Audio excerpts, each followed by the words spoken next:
And our next session is a panel discussion on reimagining loyalty in the hyper-personalized world.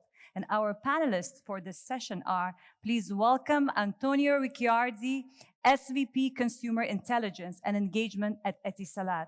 Antonio is on a mission to marry powerful insights with people's passion to develop platforms that maximize customers' engagement. With over 20 years of experience in marketing, commercial, and technology across 3 continents, Antonio leads analytics and insights roadmap and drives growth of the Smiles and Deals for You platforms at Etisalat. A round of applause. Thank you. And our next panelist is Tarek Barakat, Marketing and E-commerce Director at Beside Group. Tarek is Strategic Department Head with 20 years of experience in retail across Middle Eastern and European markets. He has managed all marketing, e-commerce, CRM, and loyalty activities for exciting brands such as Diesel, Scotch and Soda, just to name a few, across the Besides Group's branch portfolio in the past 12 years. A round of applause. Did we have some lunch? Thank you so much. And our next panelist is Kashmira Motiwalla, Head of Loyalty at Majid Al Futtaim Holding LCC. Kashmira believes building lasting relationships is at the core of customer engagement, but also a profitable business. With over 27 years of experience and expertise, Kashmira drives business profitability through strategy, insights, and innovative product development, combined with a strong team stewardship and astute P&L management. Please welcome Kashmira on stage. And our last and our final panelist is Deepak John, B2C Specialist, Middle East at Salesforce. Deepak is an engineer by education and marketer by choice. He's a B2C specialist at Salesforce who supports the Middle East region in conversations across marketing, loyalty, and customer engagement. And to moderate this panel, please welcome on stage Sanjay Swamy, Director of Partnerships at Martechvibe and a vital person in this whole event, actually. So over to you, Sanjay, and welcome our panelists. Can we have Deepak join? Great. Well, first of all, thank you so much for taking the time out and joining us today. Thank you for joining us, Deepak. Deepak is joining us from the UK. It's fairly morning over there for you, Deepak. I hope you can hear me well. We can indeed. Perfect. Hi, Sanjay. Perfect. Now, guys, so speaking about customer loyalty, right? This is not a new concept. It's been around for decades. Businesses typically have used loyalty programs to boost retention and pull down acquisition costs, right? And loyalty programs have evolved over the years, and more so even now because of whatever's happening around us. So what I want to do is I want to warm up the panel by understanding what has changed, how are loyalty programs changing? How are you reimagining loyalty in this new normal? And I want to begin with Kashmira.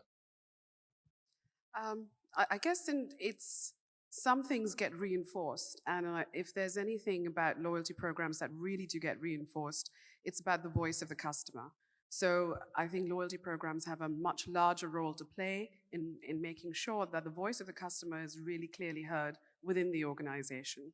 And that's not just about understanding them in terms of their needs, but it's also understanding about what's important to them in terms of their values. And in doing so, by understanding them, you make sure that what you provide is relevant and you're bringing them usefulness, you're bringing them ease. And ultimately, it's about creating great moments and making sure that it's a life well lived. I think that's the kind of role that loyalty programs are beginning to play. They're much more intrinsic. And when you do that, you support brand trust. I think loyalty programs today, especially from what I've seen in the last 2 years, drive brand trust a lot harder. And I think there's also this sense of community, especially with what happened in the last 2 years, right? People are much more conscientious. They want something that is much more than just monetary value. So I think that's one of the main elements that's seen a shift in the last couple of years. Right. And Antonio, what are some changes, some changing trends that you're noticing now? Sure. Thank you, and good afternoon, everyone. Pleasure to join this conversation and this event. All a few things that I think we've been observing. On one side, there has been a proliferation of loyalty programs.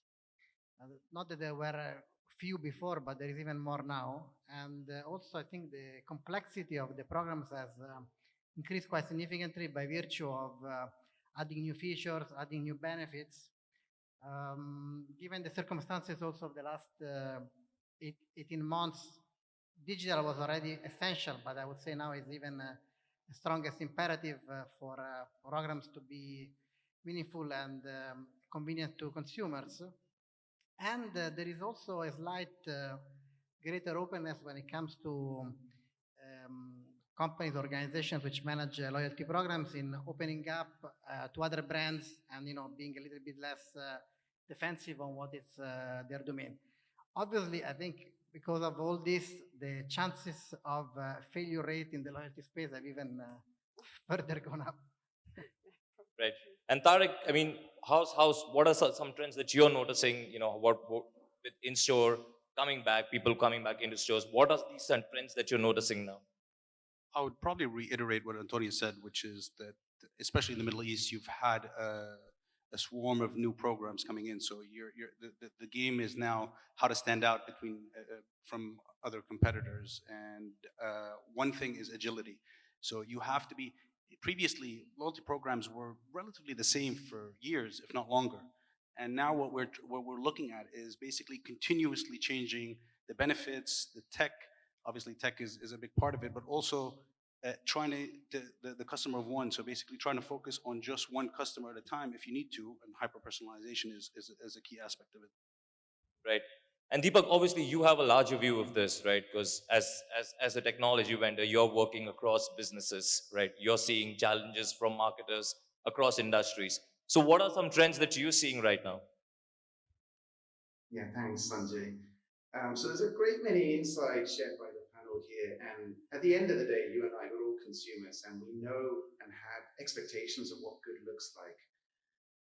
If you recall from yesterday, Vala's presentation, he spoke about 60% of global consumers having changed brands and not going back to those brands during that pandemic.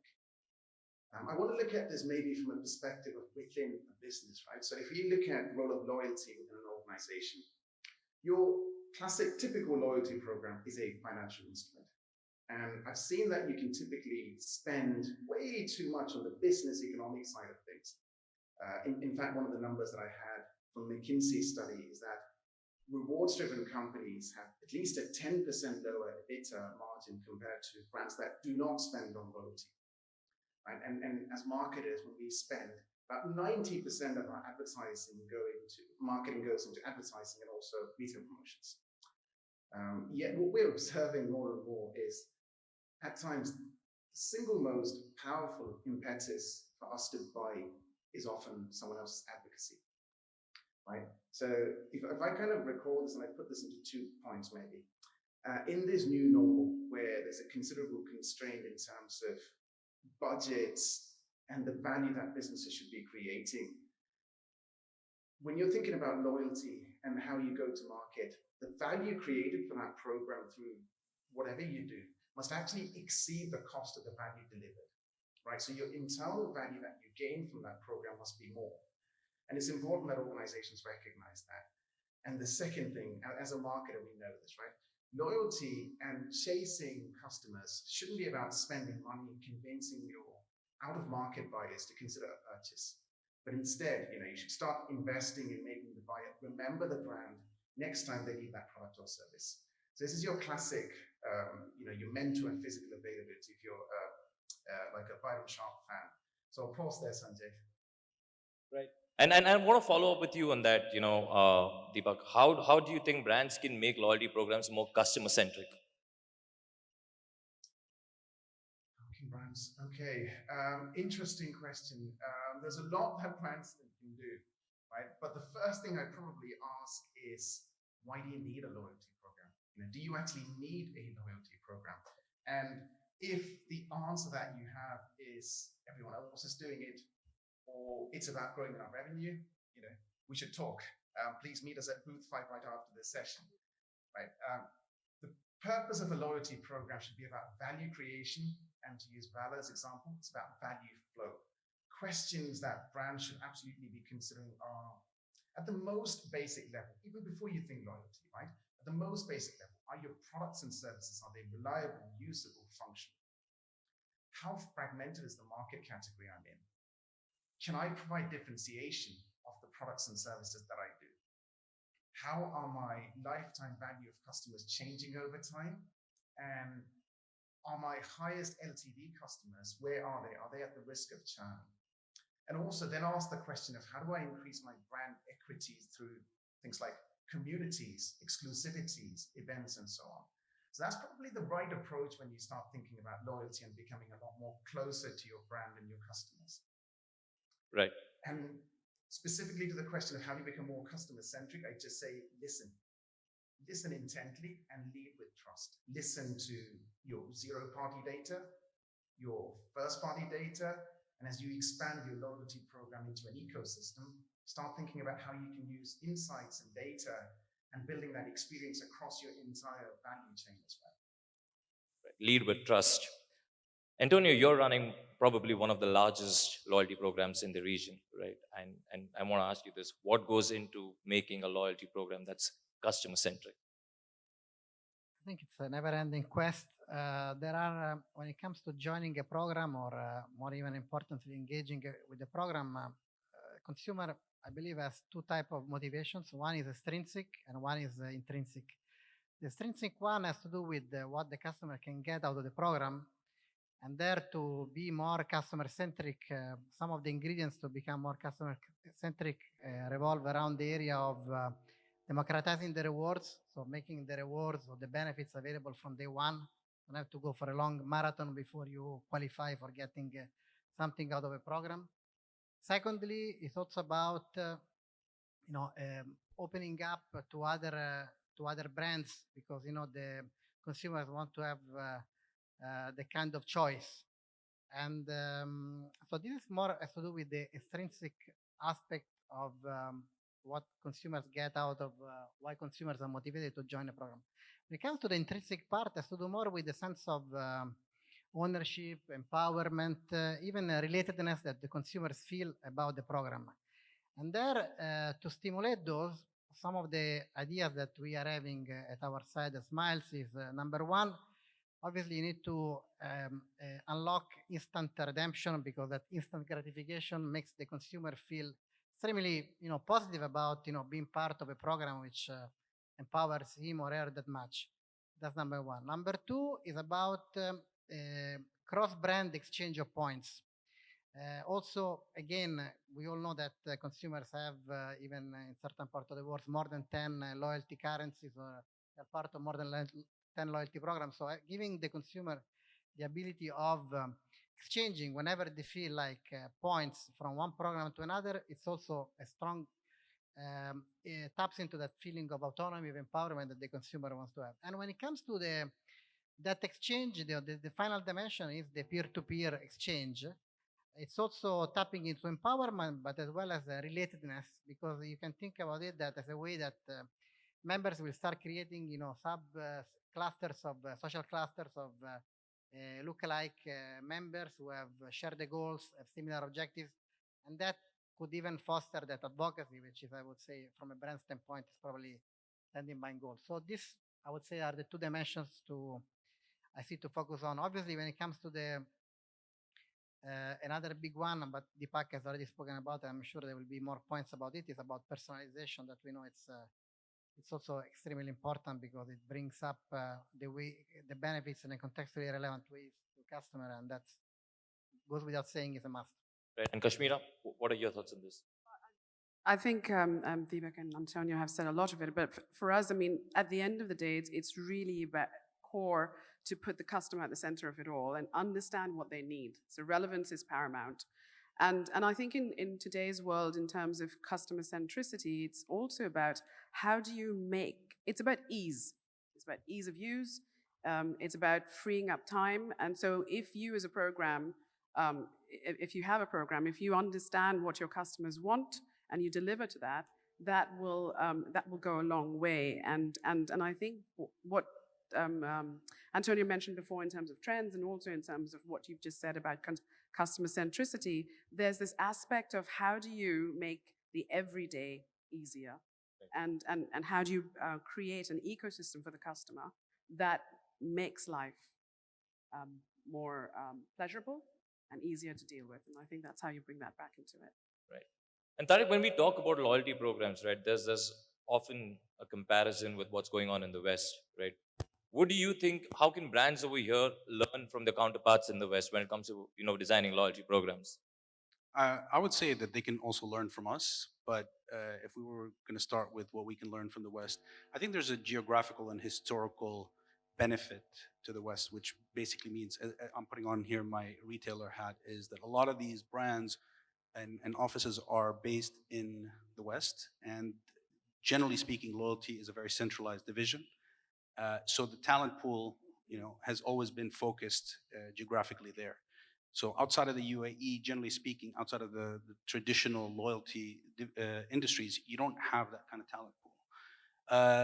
Our research also shown that there's a lot of issues with data protection. So, for example, I think it's easy to say that when it comes to large corporations, we respect that as the customer's privacy and their data.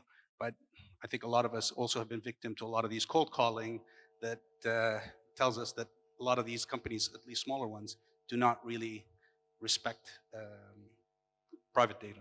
So I think there's a lot of that, at least from a legislation point of view, that we should learn from. On the other hand, I guess Kashmira can also say the same thing. We are working on multi-brand. Our program offers a multi-brand benefit. So in Saudi Arabia, you're able to gain points from Puma, Diesel, Ferrari. Kashmira actually works on a multiple vertical. So that's a big advantage for consumers here, where in Europe, in America, it's usually monobrand. And you made a very valid point. You spoke about data privacy, and obviously data privacy is a huge challenge for marketers over here. But Kashmira, how are you tackling this? How are you making sure that the customers' rights are well, protected? How are you making sure that data is not being misused while designing your loyalty programs? Yeah, Majid Futtaim has a very strong compliance, data security and compliance section that ensures that we're across all the legislation that there is within the region. But we tend to be much more stringent, to the point that Tarek mentioned. Irrespective of whether that legislation exists or not, we take on the most stringent of data regulations to make sure that the customers are completely protected. So we take a lot of principles of GDPR, which are the most stringent principles, and we make sure that those are incorporated. So the customer is always well looked after. That is our priority. I mean, at the end of the day, you want the customer to feel secure enough that they will share their information with you because they know it's secure, but that also that we're going to make their lives better by doing so. So we're pretty particular about that. Tarek, do you want to add something? Exactly what Kashmir was saying. It's just that we need to basically add a level of trust to consumers that is lacking at the moment. That's why there's a lot of resistance, especially with the number of options that you have in the market. It just needs to come from above in legislation form.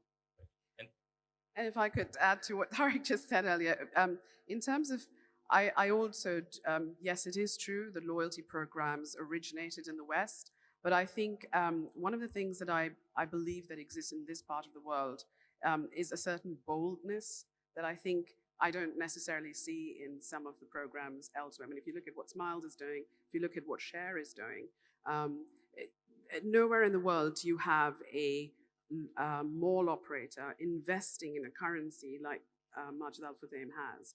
So I think the West could probably learn a thing or two from us too. That's great. And Deepak, what are your views on this? I'm going to have to re-emphasize what Kashmira and Tarek was talking about in terms of data and leading with trust. The second thing was about partnerships, isn't it? So multiple companies from different sectors coming together across loyalty. So at the end of the day, your experience isn't just about the brand or the product. It's about how I get into an Uber to get to the mall. and then within them all, how I walk into the store and how I'm treated by the store and the product and the service. It all needs to come together in this cohesive way. So that's super, super important. And you see partnerships being formed. I was reading about Smiles and the GEMS rewards program that's happening as well. So there's partnerships from unlikely allies that you're building so that you can begin to understand your customers a lot better. One of the things I do want to call out is subtle differences between the West and the Middle East, right? And we have to acknowledge in terms of the diversity of the demographic that we have here, right? Then it's equally important to recognize that not all consumers and customers are equal. What's valuable to one segment, let's say a financial bond, may not be as relevant as an emotional or social bond with another. And recognizing that we as customers have options. So now is a time for Middle East brands more than ever to prove why the brands matter and why they need to have a relationship with their customer as well. And if I may, just one final point here as well, just in terms of what we can learn from the West. One of the programs, loyalty programs that we're beginning to see emerge in the West is this concept of paid membership programs, right? The likes of Amazon Prime happening. In a 2020 study by McKinsey, they found that loyalty programs where you've got paid loyalty programs, there's a 60% more likelihood of a customer like you and I to spend more after subscribing, while the free loyalty programs only increase that likelihood by about 30%. Right? So these paid loyalty programs are driving higher purchase frequency, larger basket size, bigger brand affinity compared to the free loyalty programs as well. So there's that to consider as well. Right. And since we're pressed for time, I know I want to ask you the final question, Deepak. Do you think, or how is technology changing the landscape for loyalty programs? Wow. Okay. So we're going to take an hour for this question, right, across the team, because everybody's got a point, I'm sure. Yes. So let me look at this from a loyalty capability, right, from that perspective, and then I'm sure the team will chime in on specific programs and what's happening there. So when I speak with my customers and my colleagues as well, what we're beginning to observe is convergence, right? Convergence of experience across sales and service and marketing. Convergence of your value chain and your categories. That's how you form those ecosystems of your suppliers as well. Your offline and online as well. Internal teams, budget. And I made a note down from yesterday's session where the CMO versus CIO debate was going on. And Maria was speaking about this new role of the CMIO, potentially enabling that blending of both of these capabilities. From a tech perspective, as Salesforce, what we're seeing is technology is only an enabler for the most part. People will remember experiences that are terrible, and they'll remember if they're great. They forget everything in between. So when we as brands trying to think about technology and how we engage and manage loyalty. In that earlier session, we also heard about churn. Start thinking about churn right at the beginning of that customer experience, right? Not at the end. So if I condense this back into technology and the evolution across two, maybe three value from the earlier threads. I'm also tempted by blockchain and going into that, but we'll keep that for another session. If we think about first principles, number one, it's all about growing customer value. That's increasing your first-party data, driving omni-channel personalization, and as you heard about the churn, also Kashmira talking about how you make it easy in an everyday life, also expanding that loyalty ecosystem like what Majid, Futtaim, and Etisalat are doing. Second is about the loyalty technology itself becoming a native extension of CRM, right? Through marketing automation, CDP, e-commerce, and they all become an integral part of your digital strategy. Capabilities of segmentation, rewards, points, redemptions, they're being embedded across every single touch point through the enterprise, offline as well, and at points of sale. And the final one from that landscape change is about measuring the business impact that we're having. I spoke about this earlier, recognizing that not all customers are equal, ensuring profitability for your bottom line and gaining deeper insights to your customers. So If I think about this, three things. Number one, growing your customer lifetime value over time through good quality data and understanding. Number two, becoming a native extension within your enterprise. Loyalty no longer becoming a separate strategy. And number three is deeper and deeper analytics and also getting to know your customer in a lot better light as well. Kashmira, do you want to come in there quickly? Sure. I agree with a lot of everything that you're saying, Deepak. I do agree with it. And if I look at it as a business user, as opposed to someone who is deeply in the tech world, I agree with Deepak that loyalty is an enabler. It is there. It provides agility. Then there are lots of solutions out there. It's about how there are two aspects to it. One is the actual core technology, but more importantly, how you use it. How well embedded is it within your system? How well do you have all your systems integrated so they can speak to one another? Oftentimes, as Deepak has pointed out, loyalty systems sometimes tend to sit separately. They may not be connected to the CRM system. So that, I think, it's about having the right technology, but it's also ensuring that it is enabled within the organization to be really powerful, to help keep the customer experience agile, to keep the customer experience memorable and powerful. And then if you think about, I think one of the things you didn't talk about is really this inroad into AI. And the kind of role that AI is going to play in the future in terms of hyper-personalization, as you were mentioning, getting down to the data set of one. I think that there is a phenomenal opportunity there. We all talk about it, but seldom do you see really good use cases of it. So I'm hoping that it's a matter of execution as well as having the kind of technology you need. Right, and Antonio, do you want to come in there? We have a minute. Sure. I think all what Kashmira and Deepak have said makes a lot of sense. I believe what customers want is great choice. So whoever is building a program from scratch needs to take advantage of the technology which is there to ensure maximum level of interoperability. That's number one. And number two, it's yes, we are blessed with a lot of data. Consumers want personalization. I think AI is exactly the way to go because it's just impossible to think that we'll be able, by simple business rules, to decide what is right to offer at 12:35 to all the people sitting in this room, right? Everyone is different, and we need to rely very much on powerful automation and the machine learning model to drive the message in the way the consumers want. Right then. Well, thank you so much for this insightful session. Thank you so much, Deepak, for joining us from London.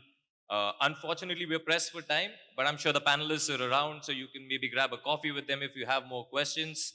And thank you so much once again for joining us today, guys. Thank Over to you you, so Aziza. much.